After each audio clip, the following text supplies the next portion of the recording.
વડોદરા જિલ્લાના સાવલી તાલુકામાંથી એક મોટી કાર્યવાહી સામે આવી છે, જ્યાં વડોદરા ગ્રામ્ય પોલીસે ઓપરેશન પરાક્રમ અંતર્ગત કરોડો રૂપિયાનો વિદેશી દારૂ ઝડપ્યો છે. મંજુસર પોલીસ સ્ટેશન વિસ્તારમાં લોકલ ક્રાઇમ બ્રાન્ચની ટીમે એક શંકાસ્પદ કન્ટેનરનો પીછો કર્યો અને હાઇવે પર ફિલ્મી અંદાજમાં ચેસ કરીને આખરે તેને ઝડપી પાડ્યો. તપાસ દરમિયાન સામે આવ્યું કે આ કન્ટેનરમાં ખૂબ જ ચતુરાઈથી છુપાવીને વિદેશી દારૂની મોટી ખેપ લઈ જવામાં આવી રહી હતી.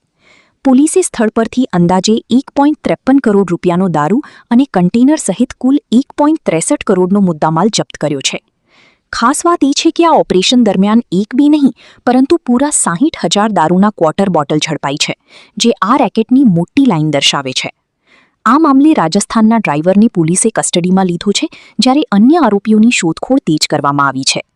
આ સમગ્ર ઘટનાએ ફરી એકવાર સાબિત કર્યું છે કે રાજ્યમાં ગેરકાયદેસર દારૂના ધંધા સામે પોલીસ સતત સક્રિય છે.